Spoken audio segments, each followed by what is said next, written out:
Bertumpuk cerita mengiringi upaya restorasi rumah megah yang lama dikuasai ribuan atau bahkan jutaan ekor kelelawar ini. Lina Handianto sebagai penerus pemilik bangunan bergaya kolonial tersebut belak-belakan dengan Jawa Pos Radar Solo dan Desunan Hotel Solo tentang kerja keras keluarganya merestorasi Omah Lowo. Kami berkesempatan untuk rasan-rasan bersama beliau.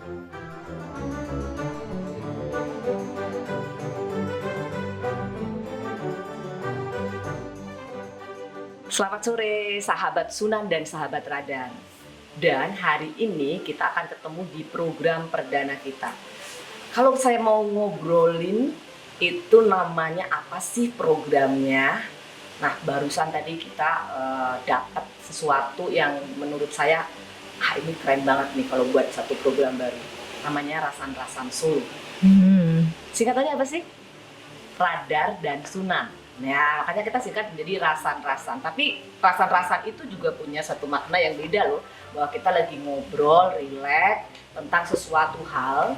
Dan hari ini kita ketemu dengan salah satu tokoh yang sangat inspiratif dari kota Solo. Yang tahun 2019 lalu membuka satu destinasi wisata kota Solo. Happening banget. Jadi hits di mana-mana. Dan hari ini kita berkesempatan untuk ngobrol-ngobrol dengan beliau. Tentu saja perempuan cantik dan hebat, Ibu Lina Handianto. Selamat sore Ibu. Selamat sore. Sehat Ibu? Sehat, selalu Aduh, semangat. Selalu semangat walaupun masih dalam masa yang memprihatinkan ya Bu. Karena Betul. pandemi masih berlangsung sampai dengan hari ini. Tapi tentu saja itu tidak akan membuat kita patah semangat. Justru pada hari ini kita akan ngobrolin bagaimana sih kita bisa survive di masa pandemi ini. Apalagi Ibu baru saja tahun lalu membuka yang menurut saya wow banget ini di kota Solo, ada Istana Batik Keris yang dulunya dikenal dengan nama Omah Lowo. Saya akan ngobrol sejarah Omah Lowo. Dulu waktu saya masih kecil, kalau lewat di sini tuh ada rumah gede, bangunan yang tampak tidak terawat. Tapi sekarang jadi indah banget. Nanti kita akan virtual tour juga dengan Istana Batik Keris ini, tapi kita akan ngobrol untuk flashbacknya dulu. Bagaimana ceritanya dengan sejarahnya Omah Lowo itu sendiri? Kalau menarik ini ya, suatu sejarah rumah Lowo ini sendiri, sebenarnya ini milik dari keluarga almarhum suami. Tapi saya sempat mendapatkan cerita-cerita di balik sejarah rumah ini dari suami saya sendiri dan juga dari ibu mertua yang waktu itu masih ada. Sebenarnya rumah ini dimulai ceritanya tuh 1920. Bahkan foto-fotonya ada di ruang kenangan 1920. 1920. Ya, Iya. oke. Itu berarti eyangnya Pak Handianto. Iya, betul. Oke. Jadi eyang Pak Handianto dari keluarga ibu mertua Oh, baik. gitu. Ya. Jadi 1920 opa ibu mertua saya yang namanya Sidianho itu pemilik rumah ini. Pemilik rumah ini 1920, rumahnya udah begitu indah ini ya Bu ya. Iya. Tempat tinggal ini. Tempat tinggal. Oh, tempat Jadi tinggal. kalau bisa dilihat di sini ada bangunan A dan di belakang ada bangunan B. yang buat kafe Yang buat kafe itu tersendiri. tersendiri. Dulu tidak nyambung oke. dengan ini, tapi itu juga merupakan rumah kuno, cuman tidak nyambung dengan tempat ini. Tempat ini terdiri dari dua bangunan. Yang kita duduk di sini ini tempat rumah tinggal. Oke. Lalu Ini yang- ruang tamu Bu ya dulu atau Ini ruang rasanya keluarga? ruang keluarga. Oke. Ruang keluarga, lalu di situ rasanya dapur karena di situ keramiknya tuh ada gambar-gambarnya buah. Nanti bisa dilihat buah-buahan, bunga. bunga. Iya, iya. Gambarannya mungkin zaman-zaman segitu itu ruangan apa digambarkan dari keramik-keramiknya ya. Iya. Ini visual. rasanya ruang keluarga. Mm-mm. Terus kalau kita bayangkan yang di depan dua ini adalah lobi, di Lobbynya. mana mereka masuk dari pintu utama, lalu di situ berperan sebagai tempat untuk melepas sepatu. Melepas jaket gitu, lalu masuk ke ruang keluarga, lalu di situ ada dapur, yang di belakang itu adalah kamar-kamar tidur. Ada berapa kamar tidur Bu total di sini? ada 4 ya. Ada 4. Empat. Oke. 4, lalu di belakang ada teras. Mm-mm. Teras itu dipakai untuk ini, kalau ceritanya dari ini teras dan satu ruang yang ada itu lantai atasnya itu untuk kantor Oke. kerja dari si Dianho. Lalu yang gedung B itu untuk tempat kerja. Oke. Dulu si Dianho ini adalah perusahaan percetakan dan ini pabrik es. Gitu. Oke, itu dari 1920. Terus kemudian bagaimana ceritanya Ibu? Ini setelah lama pastinya mangkrak ya Bu ya, Mantap. agak lama gitu, Hmm. belum direstorasi.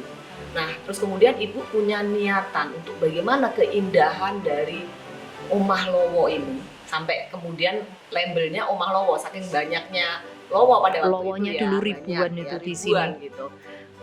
Untuk mempercantik kemudian juga merestorasi ini kan butuh effort yang luar biasa Ibu ya. Nah, Ibu waktu itu bagaimana istilahnya memulai ini? Apakah sudah sejak lama? Waduh, ini mesti harus kita restorasi dengan target tahun sekian harus Iya. selesai atau bagaimana Bu? Ya. Jadi awalnya itu di tahun 2010 ya kira-kira. Mama mertua saya memang menginginkan rumah ini bisa bagaimana kembali kepada keluarga, karena waktu itu udah dimilikin pribadi lain. Oh, jadi setelah Iya. 1920 itu sempat beralih ke pemilikan. Beralih Oh, karena baik. waktu itu, kalau mami saya singkat cerita, waktu itu terjadi perang di Indonesia. Terus istilahnya saudara ini sudah sendiri-sendiri. Sendiri-sendiri. Terpisah. Iya. Lalu mami saya sendiri waktu itu masih kecil, udah terpisah dari rumah ini karena dia ikut ayahnya. Sedangkan ibunya di usia muda memang meninggal. Nah, waktu itu mami saya pernah tinggal di sini bersama ibu ayahnya. Setelah ibunya meninggal, mami saya ikut dengan ayahnya. Lah disitulah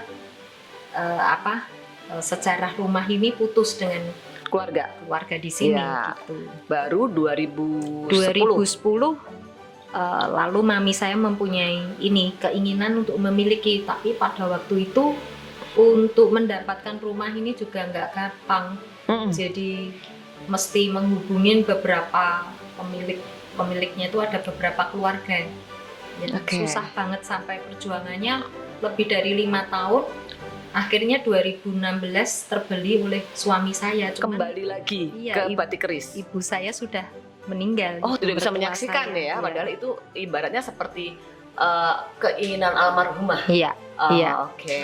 Lalu keinginan itu ditangkap oleh suami saya ya sebagai anaknya, karena juga kita banyak mendengar kisah-kisah rumah ini, dan ya tentu aja siapa aja kalau ini dulu rumah eyangnya kan Berusaha kepingin untuk itu memperjuangkan dan menghadirkan kembali. ada sejarahnya. Iya. Dan bangunan ini walaupun belum jadi waktu itu, rumah Lowo pun terlihat bahwa bangunan ini kolonial, kokoh sekali. Kokoh sekali. Cuman pada waktu itu memang serem, Iya. kotor sekali. 2016 akhirnya bisa terbeli oleh suami.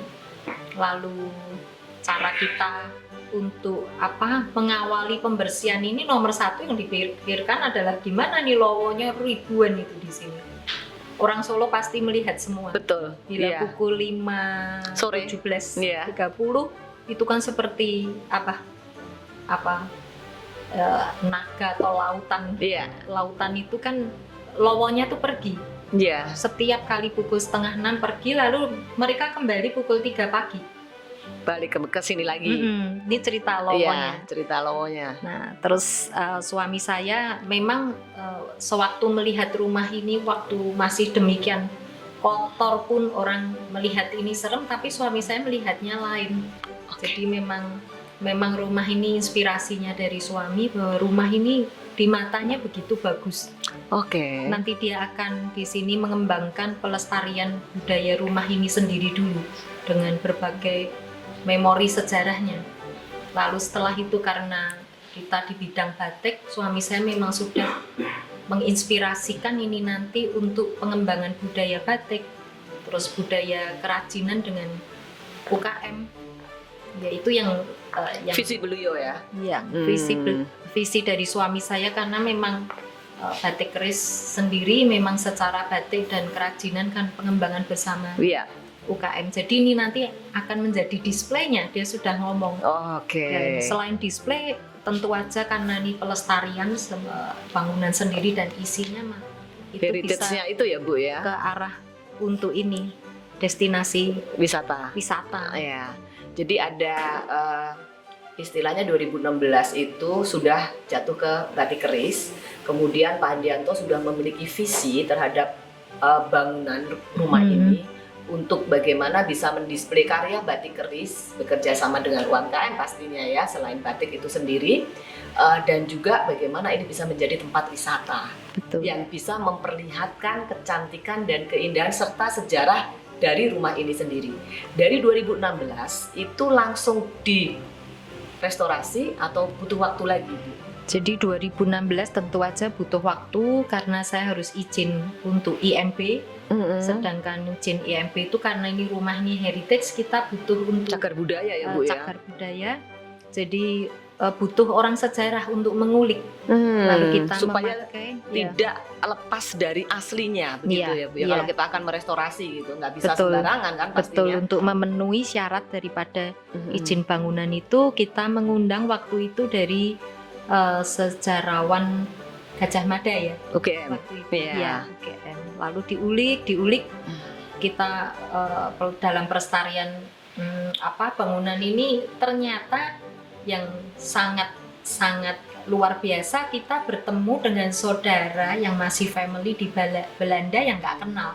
Oke. Akhirnya jadi kenal, jadi berhubungan karena rumah ini. Karena rumah ini. Iya. Itu ceritanya di situ ada begitu. 2016 kemudian direstorasi. Pertama kali pasti tegelnya Bu ya. Tegelnya ini udah Pertama kali kita menunggu ini, lowonya pergi. Lowo pergi. Karena Lowo pergi itu Lowo tuh berapa pergi lama Ibu? Itu? Bulan Juni.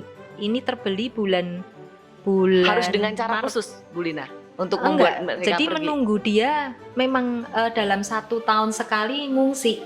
Yang namanya Lowo tuh ngungsi 2 bulan, enggak tahu ngungsi kemana. Tapi kosong, bener-bener bersih di bulan Juni. Setelah itu baru dimulai proses. Nah, waktu bulan Juni kosong, lalu rumah ini dijaring, ditutup jaring, ditutup genteng-gentengnya jaring. dibuka. Supaya mereka kalau Ya. pulang lagi udah beda ya suasananya. Gentengnya kita buka semua, lalu satu rumah ini dijaring, lalu bekas-bekas kotorannya yang bikin dia nanti kembali lagi kita Bersihkan. sampai di luar-luar tanahnya juga kita istilahnya lapisan tanahnya itu dibuang, dikerok.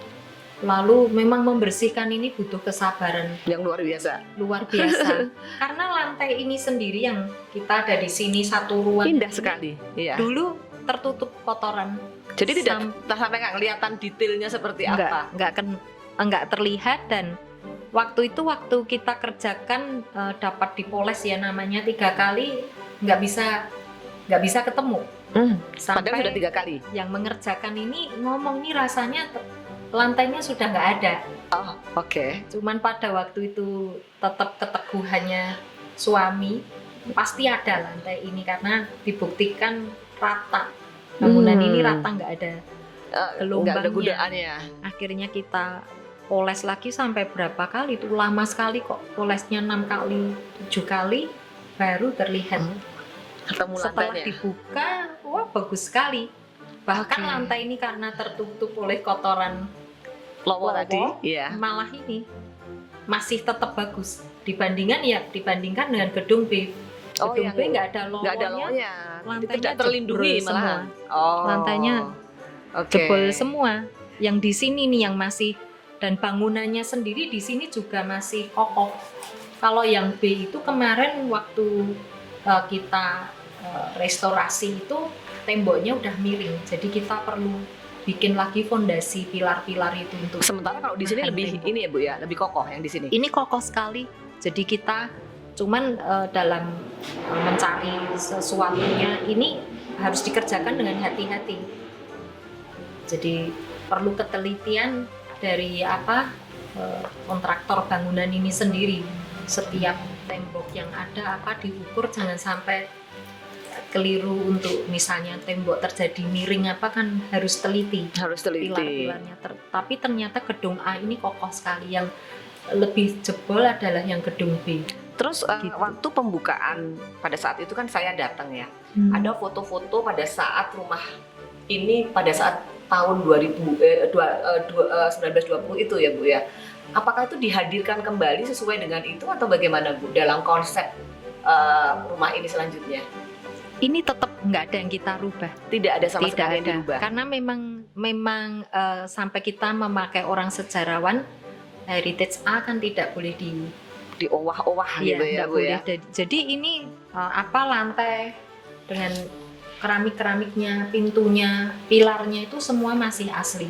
Masih asli semua. Beruntungnya ada fotonya. Nah, itu kan sehingga bisa itu terlihat untuk ya. bukti. Ah. Cuman yang berubah yang di luar adalah pagernya. Dulu pagernya pendek-pendek ya. Dan masa itu zaman ya. dulu, Masa kalau itu zaman ya. sekarang kan nggak bisa. Iya. Pagernya aja ditinggikan dan juga yang berubah tuh ada yang posisi di itu yang ada gedung lantainya itu dulu ceritanya dari mertua saya terbakar yang di depan Oh. bentuk bulat itu. Mm-mm. Lalu yang bentuk bulat itu kayaknya terbakar terus dihilangkan, jadi dibuat lebih rata dengan bangunan ini. Gitu. Secara keseluruhan sampai dengan selesai itu tahun 2019 ya Bu? Jadi 2019 kita mulai mulai memikirkan untuk interior. Lah interior itu memang saya dibantu oleh Pak Hidayat sehingga menjadikan interior ini kembali ke masa itu. kepada auranya, aura kolonial kan. Kalau Kolonial, di sini iya. kita duduk Iya, ya iya. gitu. Termasuk barang-barang yang di-display di sini ya Bu ya. Ini Nah, barang-barang yang punya ini- nilai sejarah yang tinggi. Kalau barang-barang ini memang suami saya kan itu kolektor barang-barang kuno. Oh, memang beliau suka Memang sekali dari ya. muda. Nah sekarang barang-barang ini ketemu rumahnya, Ketemu rasanya. tempatnya, ketemu rumahnya. Tapi waktu pembukaan sendiri malah Pak Mahdi itu udah nggak bisa menyaksikan ya Bu Nggak ya. bisa karena 2018 suami saya sakit, di bulan Desember suami saya meninggal. Setelah 2018 meninggal, sempat 1 tahun tidak terurus rumah ini. Oh. Jadi suami saya 2018 itu waktu itu sampai diproses apa Pak Handianto pada saat itu rumah ini? waktu itu sedang ini penggalian ini lantai-lantainya, pembersihan rumah ini, tapi memang belum konsep secara utuh itu mau bentuknya seperti apa, baru 50%. Baru 50%. Iya. Oke, berarti break 2019, 2020 sudah Bu Lina yang menyelesaikan sendirian. Breaknya Hadianto ya? 2017 ya. 2017 pada waktu ya. suami saya sakit di bulan September itu udah enggak terurus. Ya, karena Lalu fokus ke beliau ya. 18 suami saya Desember meninggal. Sempat terpikir di ini ya. Saya kok rasanya trauma menyelesaikan tempat ini. Oh gitu. Ada sesuatu yang Iya. ya masa-masa itu masih masa-masa istilahnya Berkabung. Tapi setelah 6 bulan kemudian Ibu bangkit untuk selesaikan ini. Kita selesaikan semua, terus konsepnya gedung C ditambahkan untuk resto khas Solo, Iya. khas Jawa itu. Iya. Akhirnya- Bu Lina, menarik sekali ya kalau kita mengulik perjalanan rumah ini sampai demikian cantik dan bisa dinikmati. Ini kita sekarang masuk ke fase setelah pembukaan. Banyak orang takjub dengan hasil yang restorasi ini ya, karena ini juga menjadi satu ikon kota Solo untuk pariwisata. Banyak yang warga Solo juga yang penasaran. Dulu Omah Lowo dan kini sungguh berbeda. Nah, tapi ada satu hal yang tentu saja menurut saya juga cukup menarik, karena di sini kemudian ada heritage batik keris di sini. Iya. Mulai dari ada kerajinan, kemudian ada juga toko ya Bu ya, yang orang juga bisa membeli. Kemudian konsep ketika orang masuk pun Ibu bisa jelaskan dari masuk berapa, apa sih yang harus dilakukan masyarakat ketika ingin berkunjung ke Istana Batik Keris ini. Ya. Mulai dari istilahnya harga mungkin atau apa sih fasilitas yang didapat gitu. Monggo. Ya awalnya memang konsep di sini suami saya kan untuk display budaya itu sendiri ya, pelestarian gedung ini dan budaya. Makanya pada waktu itu saya berpikir memang gedung A ini yang awalnya malah untuk toko, tapi saya pikir setelah menjadi bangunan ini lebih arahnya ini dijadikan galeri aja yang gedung A ini. Galeri yang di dalamnya kita bisa menikmati sesungguhnya daripada tema rumah ini sendiri. Kalau untuk toko mungkin jadi beda. Orang tidak bisa merasakan aura dari rumah ini. Tapi begitu dijadikan galeri sehingga orang tuh banyak orang yang ngomong ya setelah berkunjung rumah ini demikian homey. Seperti dia duduk di sebuah suasana masa lalu. Iya. Nah, saya jadi kepikir pengen dandan yang pakai bajunya tuh kayak yang zaman noni-noni. Yang Gatsby gitu kan. Nih. Sore-sore yang paling cantik banget kalau ada di depan itu gitu. Lalu di sini juga di beberapa bagian kita di ruangan-ruangan saya jadikan ruangan-ruangan untuk menyampaikan batik-batik dari produk batik keris yang istilahnya produk yang premium yang produk. Bisa dilihat di tiap ruangan itu sehingga tiap ruangan ini punya nama, ruang mulia, ruang sekar jagat, ruang keris dan ruang kenangan. Kalau di tengah ini sendiri nama ruangnya ruang Liberty. Kita kembalikan pada masanya bahwa rumah ini namanya Villa Liberty. Itu dulu di situ di kacanya itu ada itu tulisannya. Namanya Villa Liberty. Nggak banyak orang tahu dan baru hari ini saya tahu bahwa ini adalah dulu namanya Villa Liberty dan masih ada terukir di kaca situ ya. Masih terukir. Bisa nanti kita ambil gambarnya. Luar biasa sekali. Nah, kalau masuk sendiri tadi Bu, harus bayar berapa Bu kalau ke sini? Sebenarnya kalau masuk sendiri mesti membeli voucher 100.000. Tetapi pemikiran kita bukan berbayar karena dengan 100.000 itu bagaimana nanti pengunjung itu bisa ditukar untuk barang. Berarti pembelian barang di batik keris. Membeli dulu. Jadi ini bukan berbayar, tetapi membeli produk dulu. Jadi contohnya kalau mereka mau ke sini mau nonton apa koleksi-koleksi yang ada di dalam, harus membeli voucher dulu. Voucher 100.000 dan kebanyakan kalau untuk voucher 100.000 itu mereka menukarkan dengan produk-produk UKM. Itu yang menjadi harapan kami karena banyak produk-produk UKM yang berupa kipas, gantungan kunci, apa aja, aromaterapi. Banyak banget. Mereka bisa menukarkan itu. Kemudian kalau yang 100.000 itu dapat nonton di mana Bu itu? Bisa melihat apakah seluruh sampai ke dalam sini? Sampai ke dalam, sampai ke taman. Sampai ke taman juga. Jadi dengan hanya membeli produk 100.000 biasanya tuh produk-produk UMKM kan ya yang batik keris sendiri juga punya koleksi yang sangat banyak, cantik-cantik gitu. Nah karena kita kalau beli handicraft ataupun souvenir juga di sini Bu biasanya. Terima kasih. Kalau untuk kenang-kenangan gitu kan, itu bagus sekali karena sangat Indonesia. Dari seluruh Nusantara bahkan ada ya. Nah ini memang saat ini Ibu pada saat membuka kan masanya tidak dalam situasi normal ya. Betul. Atau lebih ke sekarang sih new normal, masih pandemi pada saat itu. Lantas bagaimana kondisi batik keris sendiri Bu menghadapi situasi pandemi ini, terutama dari outlet yang ada mungkin Ibu bisa ceritakan bagaimana Ibu mencoba untuk survive di situasi yang tidak mudah ini. Bener, pandemi ini kalau sudah dihitung mundur sejak bulan Maret 2020 ya. Sampai saat ini udah hampir 1 tahun. 10 bulan hampir 1 tahun. Hampir 1 tahun. Memang itu tidak dipungkirin. Itu berimbas kepada semua sektor ekonomi ya. Batik pun juga demikian. Ikut karena batik ini sendiri kan sebenarnya batik budaya yang pada waktu itu banyak penjualannya untuk turis ya, terutama yang dirasakan kalau di daerah karena batik keris ada di seluruh Indonesia, tempat-tempat wisata itu kena dampaknya. Dan 70% pertokoan kita kan ada di Jakarta. Nah, 70%-nya ada di Jakarta. Waktu 3 bulan PSBB itu wah parah sekali. Batik keris sendiri sampai hari ini berapa outlet, Bu? Kira-kira 100 ya. Kira-kira 100 outlet ya. Iya. Tersebar di seluruh Indonesia seluruh dan banyak Indonesia. juga yang ada di bandara ya, Bu ya. Iya. Yang Nah ada itu di kena bandara. dampaknya. Kena dampak Terutama semua. yang kena dampak besar itu di bandara karena tidak ada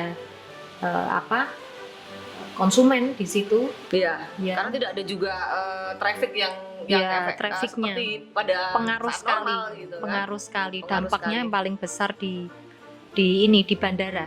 Iya. Jadi terpaksa ada beberapa yang malah tutup karena memang tidak ada Iya. traffic. Iya. Terus juga peraturan untuk masuk bandara kan makin sulit karena harus yang karyawan saya di situ harus direpit, harus Iya, aturannya jadi memang kompleks Iya. ya untuk bisa Dan- mempertahankan itu di ratusan outlet ya, bahkan ya. dan toko-toko sendiri yang di dalam mall juga sama. Mall sekarang peraturannya kan juga nggak bisa normal, Nggak bisa anak normal. tidak boleh masuk, terus terbatas. orang Strategi yang Ibu masuk. bagaimana kalau situasi ini? Karena ini kan situasi yang baru ya. Kita ini. berusaha yang namanya pandemi Aduh. seperti ini belum tentu 100 tahun sekali gitu, dan kita semua pelaku bisnis sedang mencari formula. Justru ya kan? Nah, itu. itu strateginya bagaimana Bu kalau batik keris sendiri? Saat ini memang awal dari itu kita kan harus mengolah dalam arti kata menggali sesuatu yang baru. Kita nggak bisa cuman berpangku tangan untuk kalau toko jadinya begini ya sudah begitu Nah, oke. aja. Ya, Maka kita baru fokus ke penjualan online. penjualan online. Online tuh kita tingkatkan. Online tuh kita sampai kita dengan bagian promosi itu menambah kolaborasi misalnya dengan batik keris dengan Shopee, batik keris dengan online yang lain, dan juga seluruh pertokoan batik keris dijadikan sebagai stokis dan pelayanan customer online. Oke, jadi Seluruh langsung pertokoan. transformasi ya Bu Iya. ya. Coba adaptasi dengan mencoba Penjualan semua outlet online lewat toko. harus bisa dilayani oleh toko. Kenapa Jadi begitu? stokis tapi juga layanan Iya. gitu di situ. Oke. Kenapa begitu? Karena berbeda. Dulu pendistribusian barang kita kalau produksi itu langsung didistribusikan ke seluruh Indonesia. Sedangkan sekarang pendistribusian itu tidak segampang normal seperti kemarin. Dalam hal misalnya stok oknam. Stok oknam kan harus dari pusat, tapi Iya. begitu pendistribusian ke luar pulau, jangkauannya ke luar kota, orang kita sudah pulang perginya, jangkauannya sudah sulit. Harus swipe, harus Ya, mobilitasnya perjalanannya, sudah dibatasi pokoknya kan sekarang. sulit sekali. Jadi maka itu harus digali penjualan online sehingga barang kita tetap ada di pusatnya di Solo, tetapi bisa Ada di didistribusikan ke masing-masing. seluruh Indonesia, dibantu oleh toko-toko yang tersebar di seluruh Indonesia. Ya, ada 70-an, seratusan ya Bu ya, Iya. ada seratusan itu Yaitu tadi. memang penyesuaian ini masih terus digali, terus memang nggak seperti biasanya. Akhirnya memang diakui dampak dari penjualan itu juga menurun. Iya, dampak penjualan menurun. Tetapi Bu, dengan mencoba online tadi, adakah progres Bu di situ? Ada Ada. sih progres, Iya. tapi ya kita harus bersabar. Harus Karena bersabar. progres itu kan terus diperbarui terus. Dengan misalnya dengan customer begitu ya. Iya. Biasanya customer kalau pergi ke toko batik keris langsung mendapatkan barang yang dipromosikan. Iya. Tapi kalau sekarang kan orang toko saya harus meyakinkan, memberikan kepercayaan kepada customer bahwa pembelian langsung bisa dibayar, tapi barang terimanya 2 hari kemudian dari pusat. Oke. Nah itu harus memberikan edukasi. gimana caranya. Edukasi kepada pasar ya. Tapi Karena itu ini ada terus lagi digali lagi. Jadi kita sekarang ke setiap toko batik keris mengirimkan sampel, hanya sampel yang per potongnya dia bisa memegang barang itu, melihat warnanya langsung, dan nanti barang akan dikirim. Itu pun kan meyakinkannya masih customer terimanya 50%. Oke. Gitu. Oh, ya. Jadi memang tidak mudah melihat situasi yang sekarang, tapi kita tidak boleh menyerah. Moralnya ada Iya. itu ya Bu ya, harus tetap Ya, kreatif. Bu Lina sendiri sudah berapa lama sih Bu berkecimpung di bidang batik ini? Terjun sendiri. Kalau batik itu sejak kecil saya ini, karena orang tua saya tuh kan itu juga ini batik rumahan gitu. Sejak kecil saya sudah tahu jenisnya batik, lalu saya juga membantu orang tua di pedagang batik. Waktu itu saya di Pasar Klewer. Jadi sudah bukan hal yang ini ya Bu ya, asing ya untuk bisa melihat ataupun memasarkan batik, bahkan dari level dari Pasar Klewer ya Bu ya, itu Ibu udah berkecimpung pada saat itu dari kecil, dari usia kecil sampai sekarang. Terus saya setelah menikah ibu rumah tangga, tapi berapa tahun kemudian kan saya membantu Pak Andianto. Terjun sendiri, mengembangkan juga termasuk yang handicraft itu ya Bu ya, kerajinan. Iya. Terus batik keris sendiri setelah dipegang suami saya ini kan mengembangkan ke ini sejak tahun 90 ya, mengembangkan untuk bekerja sama dengan UKM dengan cara pembinaan dari pendampingan, kualitas. Jadi kita memang sudah memiliki banyak sekali UKM binaan. Nah di masa pandemi ini yang agak gimana nih saya juga ya. tapi kita ini sedang menggali sebuah online khusus untuk kerajinan UKM, di mana nanti online dari batik keris itu bisa UKM itu ikut serta jual melalui online-nya batik keris yang kita namakan nanti ini baru digali nih. Baru digali. Ya, online keris gallery. Oh, online keris gallery. UKM bisa mendisplaykan barangnya dan kita tawarkan melalui keris gallery. Ini sedang penataan, sedang membuat manajemennya. Itu butuh waktu ya. Iya. Tapi di situ kan sebuah kalau saya ngomong itu sebuah sesuatu yang harus digali, harus kreatif, harus sesuatu yang digali baru, tidak berdiam diri. Pasti nanti. Ya. Nah, Bu Lina, kita melihat bahwa batik keris menjadi kebanggaan kota Solo ya. Bagaimana batik ini juga dengan desain yang menurut saya modern juga banyak, ya kan. Kemudian banyak perkantoran yang suka juga dengan model desain yang ada. Nah, ke depan apa sih Bu pengembangan lagi? Kalau saya dulu sempat nih, tapi nggak tahu bener atau ini Bu ya, ada snack batik keris juga, snack keris ya? Betul. Betul ya Bu Betul. Ya? Setelah kerajinan, kemudian ada snack, tidak hanya batik aja. Ke depan kopi. akan seperti apa? Oh, kopi juga? Kenapa serba yang Indonesia, serba yang Nusantara ini kayaknya Ibu ini banget, suka banget ya untuk bisa gali apa kekayaan baik kuliner ataupun wastra Nusantara ini? Karena itu inspirasi dari Pak Andianto almarhum. Oke. Jadi baik. itu tertular juga ke anak saya. Jadi almarhum Pak Andianto tuh memang bentuk rasa cintanya kepada Indonesia itu melalui mengembangkan budaya. Budaya batik, budaya kerajinan yang bahkan dia ini mencari UKM-nya sampai ke Mbayat, Gunung Kidul, ke daerah-daerah Bali, Kalimantan itu digali semua. Lalu kalau dia sudah menemukan, lalu itu binaan, jadi bina di QC kualitasnya.